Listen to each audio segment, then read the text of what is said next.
राम राम जी। श्रीमद् भगवद गीता के 12वें अध्याय का महात्म्य।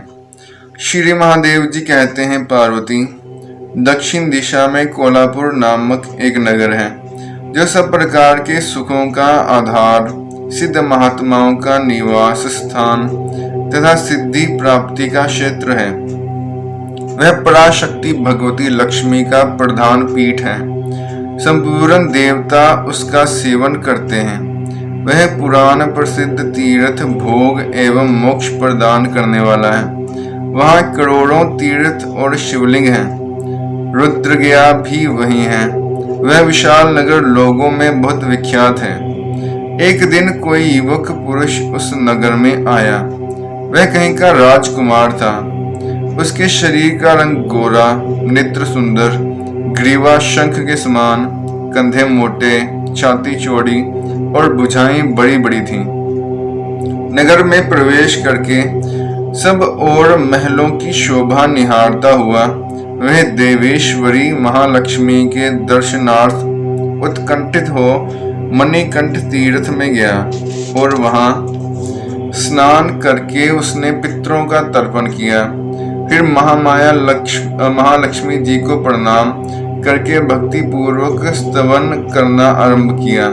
राजकुमार बोला, जिसके हृदय में असीम दया भरी हुई है, जो समस्त कामनाओं को देती है तथा अपने कटाक्ष मात्र से सारे जगत की सृष्टि, पालन और संहार करती है, उस जगन माता महालक्ष्मी जी की जय हो। जिस शक्ति के सहारे उसी के आदेश के अनुसार परमेष्ठी ब्रह्मा सृष्टि करते हैं, भगवान अच्युत जगत का पालन करते हैं तथा भगवान रुद्र अखिल विश्व का संहार करते हैं, उस सृष्टि, पालन और संहार की शक्ति से संपन्न भगवती पराशक्ति का मैं भजन करता हूँ। कमले, योगी जन तुम्हारे चरण कमलों का चिंतन करते हैं। कमलालय, तुम अपनी स्वाभाविक सत्ता से ही हमारे समस्त इंद्रिय गोचर विषयों को जानती हो।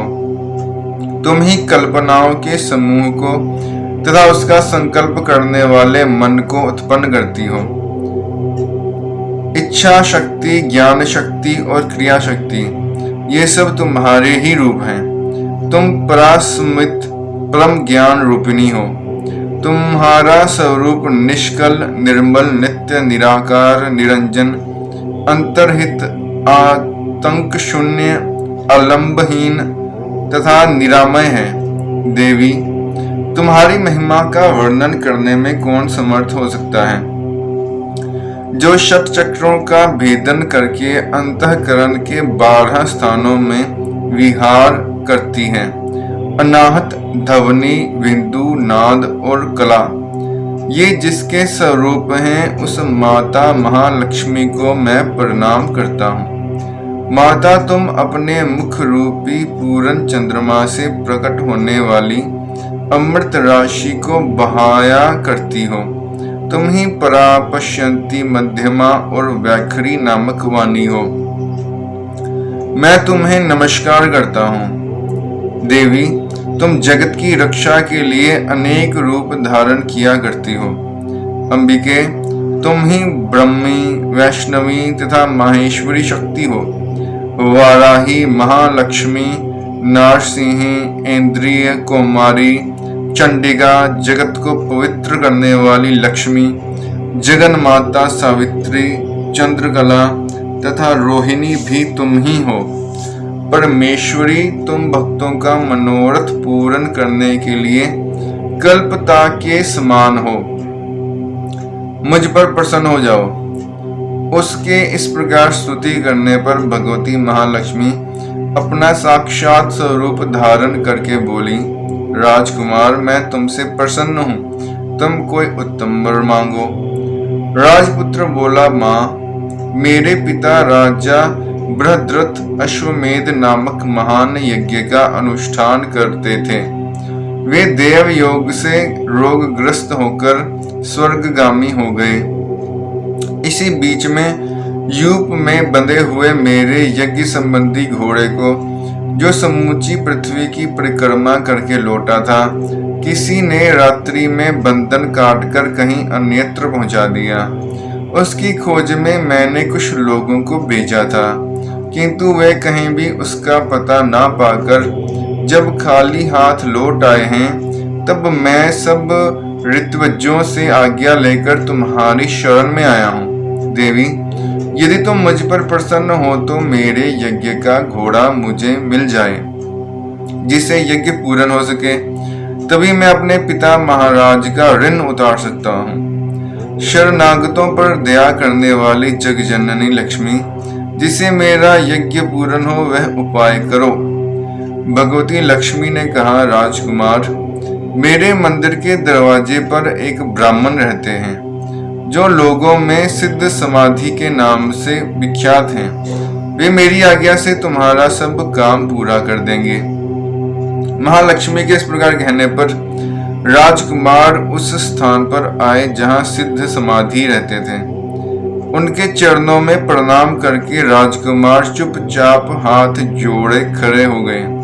तब ब्राह्मण ने कहा, तुम्हें माता जी ने यहाँ भेजा है। अच्छा देखो, अब मैं तुम्हारा सारा अभिष्ट कार्य सिद्ध करता हूँ। यूं कहकर मंत्रवेता ब्राह्मण ने सब देवताओं को वहीं खींचा। राजकुमार ने देखा उस समय सब देवता हाथ जोड़े थर थर कांपते हुए वहां उपस्थित हो गए। तब उन श्रेष्ठ ब्राह्मण ने समस्त देवताओं से कहा, देवगण, इस राजकुमार का अश्व जो यज्ञ के लिए निश्चित हो चुका था, रात में देवराज इंद्र ने चुराकर अन्यत्र पहुंचा दिया है। उसे शीघ्र ले आओ। तब देवताओं ने मुनि के कहने से यज्ञ का घोड़ा लाकर दे दिया। इसके बाद उन्होंने उन्हें जाने की आज्ञा दी। देवताओं का आकर्षण देखकर तथा खोए हुए अश्व को पाकर राजकुमार ने मुनि के चरणों में प्रणाम करके कहा, महर्षि, आपका यह सामर्थ्य आश्चर्यजनक है। आप ही ऐसा कार्य कर सकते हैं, दूसरा कोई नहीं। ब्राह्मण, मेरी प्रार्थना सुनिए। मेरे पिता राजा भद्रथ अश्वमेध यज्ञ का अनुष्ठान आरंभ करके दैव योग से मृत्यु को प्राप्त हो गए हैं। अभी तक उनका शरीर तपाए हुए तेल में सुखाकर मैंने रख छोड़ा है। साधु श्रेष्ठ, आप उन्हें पुनः जीवित कर दीजिए। ये सुनकर महामुनि ब्राह्मण ने किंचित मुस्कुराकर कहा, चलो, जहाँ यज्ञ मंडप में तुम्हारे पिता मौजूद हैं चलें। तब सिद्ध समाधि ने राजकुमार के साथ वहां जाकर जल अभिमंत्रित किया और उसे उस शव के मस्तक पर रखा। उसके रखते ही राजा सचेत होकर उठ बैठे। फिर उन्होंने ब्राह्मण को देखकर पूछा, धर्म स्वरूप आप कौन हैं? तब राजकुमार ने महाराज से पहले का सारा हाल कह सुनाया।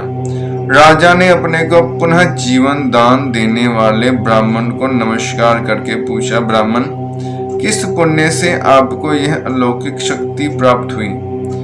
उनके यों कहने पर ब्राह्मण ने मधुर वाणी में कहा, राजन, मैं प्रतिदिन आलस्य रहित होकर गीता के 12वें अध्याय का जप करता हूँ। उसी से मुझे यह शक्ति मिली है जिससे तुम्हें जीवन प्राप्त हुआ है।